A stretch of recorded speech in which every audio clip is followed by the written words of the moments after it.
एक नई वीडियो के साथ आज मैं फिर हाजिर हूं। आपका होस्ट दोस्त विक्रांत जोशी आपका स्वागत करता हूं मेरे रिव्यू मास्टर में, जिसमें हम लेके आते हैं वर्ल्ड अफेयर्स और डिफेंस की दिन भर की टॉप खबरें। तो चलिए जान लेते हैं।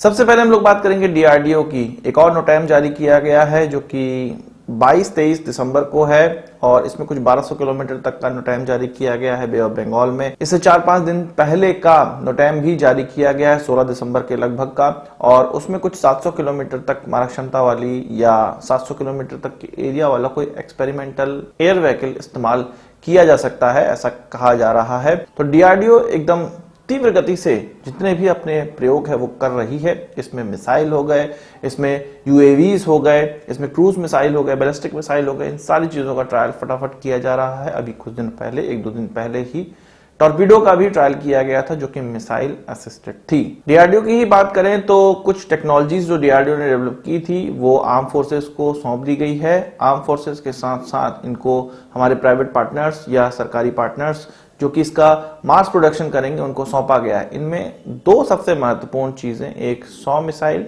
या 100 बम इसको आप कह सकते हैं। इसके अलावा ड्रोन काउंटर मेजर सिस्टम, जो कि हम जान रहे थे कि इंडियन एयरफोर्स, आर्मी वो ऑर्डर दे रही है, तो इसको भी प्राइवेट पार्टनर्स और सरकारी पार्टनर्स जो भी इसका निर्माण करेंगे, छोटे छोटे इसके इक्विपमेंट का, और उसके साथ उसके बाद उसका असेंबली की जाएगी, तो उनको टेक्नोलॉजी ट्रांसफर कर दी गई है एक समारोह में। इसके अलावा मॉड्यूलर ब्रिज सिस्टम और एडवांस चेफ टेक्नोलॉजी भी, उसका भी टेक्नोलॉजी ट्रांसफर किया गया है। डीआरडीओ के चीफ के द्वारा यह भी कहा गया है कि जो कि हमारा टपस ड्रोन है, रुस्तम 2 ड्रोन है, उसकी सर्विस सीलिंग इस वीक 30,000 फीट से ज्यादा ऊपर तक प्राप्त कर ली जाएगी। 25,000 फीट की सर्विस सीलिंग ऑलरेडी इस पे प्राप्त की जा चुकी है, यानी कि 25,000 फीट तक इसको ऑलरेडी उड़ाया जा चुका है। 30,000 फीट की ऊंचाई पर उड़ाकर इस हफ्ते तक देखना है, उसकी क्षमता बनानी है। वही बात कर लेते हैं S-500 की। आपको पता है कि जब व्लादिमीर पुतिन की भारत यात्रा हुई थी तब यह खबर उड़ रही थी कि भारत के सामने यह सिस्टम प्रस्तुत किया जा सकता है।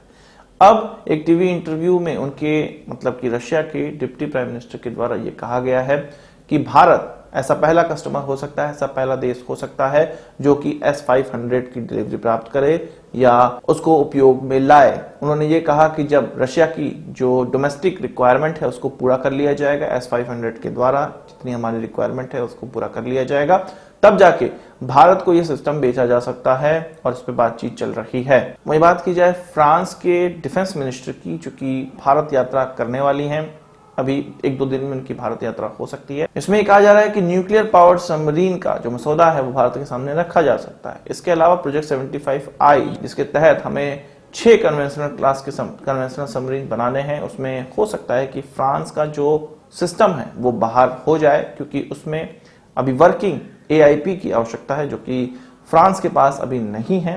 तो उसके लिए भी बातचीत चल रही है, उसमें छूट की कुछ बातचीत चल रही है कि हम सिस्टम डेवलप कर लेंगे, या फ्रांस कहेगा हमारे पास सिस्टम है, हम उसका आपको ट्रायल करके दिखाएंगे। ये सारी चीजों पे बातचीत चल रही है। वहीं इसके अलावा राफेल पर भी बात हो सकती है, वो ये दिखाएंगे कि हमारा ऑर्डर बुक कितना ज्यादा हो गया है, भारत को लोभ देंगे, प्रलोभन देंगे कि राफेल भारत खरीद ले, आने वाले समय में 36 और राफेल खरीद ले, भारत के लिए बहुत ज्यादा आवश्यक है। तो इस तरह की चीजें, इस तरह की बातें इस मीटिंग में या इस दौरे में होने वाली है। वहीं एक बहुत महत्वपूर्ण खबर निकलकर सामने आई है, चीन किस प्रकार से भारत को ऐसे छोटे छोटे द्वीपों में घेर रहा है, जैसे कि श्रीलंका हो गया, मालदीव्स हो गया। अभी वहां पर पिनपिनाया हुआ है चीन, क्योंकि उसका प्रभुत्व चल नहीं पा रहा है। श्रीलंका में तो काफी प्रभुत्व है पर मालदीव्स में नहीं चल पा रहा है। श्रीलंका में एक JVP करके पार्टी है जो कि कम्युनिस्ट पार्टी वहां की कही जाती है, जिसका कि चाइनीज कम्युनिस्ट पार्टी के साथ बहुत गठजोड़ है, बहुत गहन रिश्ता है। तो ये कहा जा रहा है इस पार्टी के द्वारा कि गौतम अदानी को जो $1 बिलियन का विंड टरबाइन लगाने का, विंड पावर प्रोजेक्ट लगाने का जो कॉन्ट्रैक्ट दिया जाना है, उसके लिए लैंड उनको दी जा रही है, उसका वो विरोध करेंगे। सीधी बात यह है कि भारत बैक्ड कोई अगर प्रोजेक्ट श्रीलंका में लगने जा रहा है तो उस पर चीन की नजर है, और चीन वहां के पॉलिटिकल पार्टियों के हिसाब से, पॉलिटिकल पार्टियों का इस्तेमाल करके उस प्रोजेक्ट को लगने नहीं देने का प्रयास कर रही है। श्रीलंका में यह बदलाव कैसे आया? श्रीलंका के फाइनेंस मिनिस्टर की भारत यात्रा हुई। इस यात्रा में उनको कहा गया है कि $400 मिलियन का लाइन ऑफ क्रेडिट दिया जाएगा। इसके अलावा $1 बिलियन का उनको उधार दिया जाएगा, जैसे कि वो दवाएं, खाने की सामग्री भारत से खरीद सकते हैं। एक्सिम बैंक जो कि भारत का लगभग $400 मिलियन का उनको उधार लाइन ऑफ क्रेडिट और दे रहा है। तो लगभग 1.8-1.9 बिलियन का जो हेल्प है वो श्रीलंका को भारत के द्वारा की जा रही है।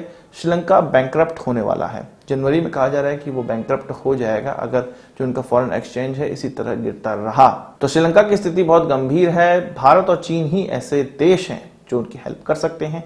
भारत की वो हेल्प ले रहा है तो चीन उससे परेशान है। वहीं भारत को लेकर इमरान खान का फिर से बयान निकलकर सामने आया है। उन्होंने फिर से कहा है कि इंडिया में, भारत में फासिस्ट गवर्नमेंट चल रही है और कोई भी वेस्टर्न थिंक टैंक या मुस्लिम थिंक टैंक इस पर आवाज नहीं उठा रहा है। वो जो माइनॉरिटीज के साथ कर रहे हैं वो गलत हो रहा है। ज्यादातर कश्मीरियों के साथ जो किया जा रहा है वो बहुत गलत हो रहा है। इस चीज पर कोई भी मुस्लिम देश या मुस्लिम थिंक टैंक या वेस्टर्न कंट्री आवाज नहीं उठा रही है। ये तो इस प्रकार से बिहेव कर रहे हैं जैसे कि ये भारत में रहते हैं।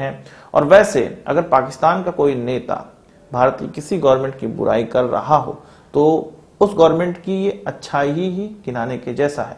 इमरान खान को चाहिए अगर वो इस गवर्नमेंट को नहीं चाहते तो उसकी काफी तारीफ करें, तब जाके भारत में उसके खिलाफ कुछ सेंटीमेंट बन सकता है। अगर वो विरोध करेंगे तो किसी भी प्रकार का सेंटीमेंट नहीं बनने वाला और लोग उसी गवर्नमेंट को अच्छा मानेंगे जिसको पाकिस्तान पसंद ना करता हो। वहीं आगे आने वाले समय में हम लोग ये देखेंगे कि हाइपरसोनिक मिसाइल के लिए जो गतिविधि है वो अब तेज हो जाएगी। हमारे डिफेंस मिनिस्टर के द्वारा ये कहा गया है कि क्रेडिबल डिटरेंस अगर हमें प्राप्त करनी है तो हमें हाइपरसोनिक मिसाइल डेवलप कर लेनी होगी।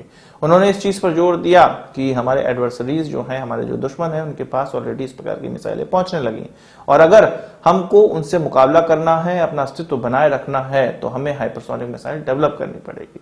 और हम देखेंगे कि अब आने वाले समय में डीआरडीओ के द्वारा इस मिसाइल का भी परीक्षण और इस टेक्नोलॉजी का परीक्षण किया जाएगा। वैसे हाइपरसोनिक ग्लाइड व्हीकल टेक्नोलॉजी का ऑलरेडी डीआरडीओ के द्वारा परीक्षण किया जा चुका है, पर अभी ये मिसाइल के रूप में पूरी तरह से डेवलप नहीं हुई है। हो सकता है अगर इसमें ध्यान दिया जाए तो 3 से 4 साल या 5 साल में आसानी से ये डेवलप की जा सकती है। ब्रह्मोस के भी उन्नत वेरिएंट पे काम किया जा रहा है जो कि हाइपरसोनिक मिसाइल की तरह काम करेगी। आज की इस वीडियो के लिए बस इतना ही। अच्छा करता हूं को वीडियो पसंद आई होगी, आपको एक बात हमसे जरूर देंगे। इस वीडियो से कोई सवाल सुझाव हो कमेंट बॉक्स में जरूर लाइएगा और यदि आपने हमारा चैनल सब्सक्राइब नहीं किया उसे भी कर लीजिए क्योंकि हम इस प्रकार की वीडियो लाते रहते हैं। नमस्कार, थैंक यू, जय हिंद।